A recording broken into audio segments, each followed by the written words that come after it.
article on the Pocono Record. You can go to their website, PoconoRecord.com, and just search for Adam's name. And this recent article pops up immediately. And commenting on this article might be a good idea for those who don't want to devote the time to the phone banking. It's a very simple thing. It will be seen. There's a few comments on it already, and we would hope people would do that if they have a moment to do so. I was actually, right after this call, going to do that myself. Great. So we are going to have 3 days where I think it's all hands on deck, and our job is to make calls. And this week is dedicated to Adam. From the time this show airs and you hear this until the 19th, come out and help Adam, because it's a smaller race where it's not, we don't need to call tens of thousands of people. We're talking a few thousand, and we can get through this together and charm them and tell them and engage them in a relationship. Yes, and Adam's been doing this one-on-one, and he's been doing this extremely well. Well, and, tell us about Adam, because you spend time with him. Of course he's doing it really well. Tell us about Adam and who he is as a guy. Sure, that's a great idea. Okay, Adam, when I first got in contact with him, tell me a bit of your story, what's going on, and I asked him if he had any children, and he said he had 5 children. So he's a guy with 5 children. He has a normal, honest job. He's a designer. He designs clothes. He'll design toys. He'll design logos. He went to a very good graphic design school. He's very smart and very educated. But he's just a normal guy. He drives a jalopy car, just like I do. He struggles with money. He's got a kid in college. He's got 4 more on their way to college. And he's just a normal guy. And this kind of gets to the point that politics cannot be just something left to the oligarchs to do for fun, and members of the rich leisure class to do as a plaything to occupy their time, like Carly Fiorina or Herman Cain in the past. It can't be something like that. We all have to mobilize, and even if we're middle class, lower middle class, it doesn't really matter. Everyone's got to get out there and do something. And Adam took that message, which the good doctor says very often, and he did it. And now he has a very good chance of winning this thing. He has a 50% chance as it stands now, and I would give it way more than that due to his work ethic and his ability to connect to people, because he is just a regular person. He drives on the same pothole-filled roads. To give another little thing of his, I know he doesn't talk about this himself. He's more focused on the issues. But that's what we're all doing here, Matt, is that voter turnout is so low. Our whole generation is completely lost. They don't even know who their congressman is, much less their commissioner in their area. And politics is not a joke, because these oligarchs keep getting their people in, and at the end of the day, we're getting our people in. Sitting in for Dr. Webster Tarpley, I am here with Adam Rodriguez for Monroe County Commissioner. The vote for the primary vote is on May 19th, and we just had Matt Brosman, your campaign volunteer, telling us many things we need to do to help you. But from the time this show airs on the 19th, I want all UFAA and Tax Wall Street Party resources directed at Adam. The primary is May 19th, so to Adam, tell us everything you need from us. Well, sure. Thank you very much, Danielle, and I wanted to, just say hello to your audience out there, and thanks for having me on again.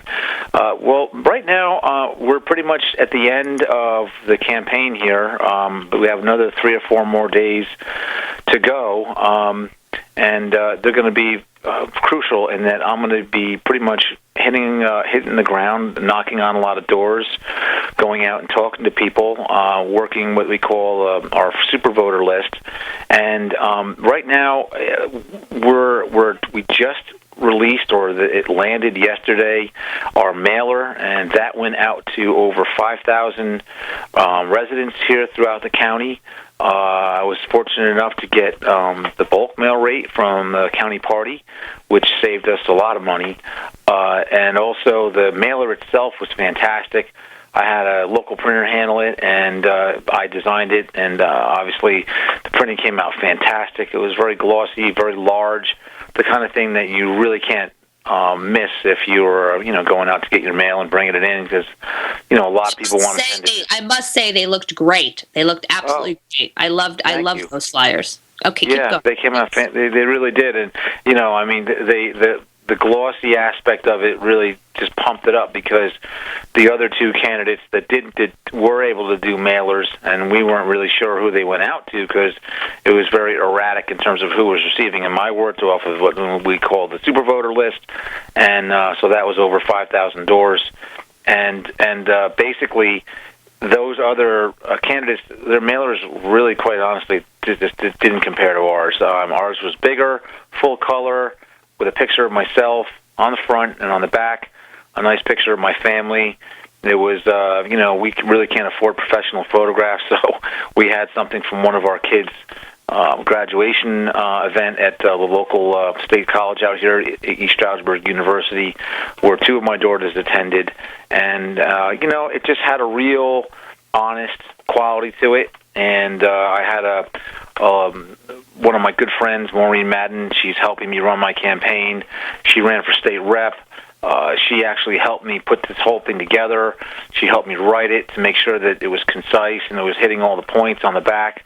Obviously, running as a Democrat, whenever I try to address the issues that are really kind of important to me as a politician in regards to national banking, these are the things that really drive my my desire to get into politics, and understanding that history. It's difficult to be able to address those things in a very direct way in such a short manner when you're doing a postcard. It is very confined in terms of how much people are going to read at any one time. So we didn't do bulleted points. We did a nice little concise reasons as to why I should be commissioner, giving a little background, my history in construction. I used to do, I was a union contractor, union construction work in the city, and that really helps to understand a lot of the building and infrastructure needs that we have out here. And then I also work for the Port Authority for 5 years, so I have a really good knowledge of basic maintenance for a very large bi-state agency. So understanding the maintenance needs from a municipal aspect is something that I have in my background, and that was one of the advantages that we had in having Maureen help us with this, is that she's ran several other campaigns before. She's worked for the Democratic Party for a long time, and understanding how to craft something that's going to really relate to the bulk of our voters out there, which are people that are going to come out in the primary. Not every voter is going to come out, unfortunately. I think in the last municipal election, again, this is a county of 170,000 people with a little bit over 50,000 registered Democrats, and only 4,000 came out to vote in the last primary. 4,000 Democrats in the last primary. It's incredible how many people have given up on politics. Incredible. Yeah, it really is sad. And you know what? Because no one's giving them a reason to. And so that was 4,000 voters that came out in the last primary, in the last municipal primary, rather. So that was 2011. And generally speaking, municipal elections, unfortunately, just do not draw a very heavy turnout, and I think in the general we'll probably get maybe, I would say, between 30 and 40,000 people to vote in the general election. But being that we only have these 4,000 people that we know are going to come out and vote, that's where we focused our mailer. So it was extremely targeted. And we were fortunate enough as well to have a little bit of extra money to print out some palm cards, which we're going to hand out at the polling stations. I have people volunteering for me to come out and work the polling stations. I have people coming out and helping me putting up signs, lawn signs at all the different polling stations throughout the county. There's over 50. So the night before the excellent. So we were able to get our hands on some yard signs. So we were able to pull it up. Yeah, it's great. You guys are going to be holding signs at the polling stations, big signs. Yeah. Well, I mean, initially some people would float to the idea of just taking some of the mailer that we did and blowing it up real big and putting on 11 by 17, and I was like, nah, what, we have a little bit of extra money here, so we were able to find a printer that was good enough to just put this on a rush basis.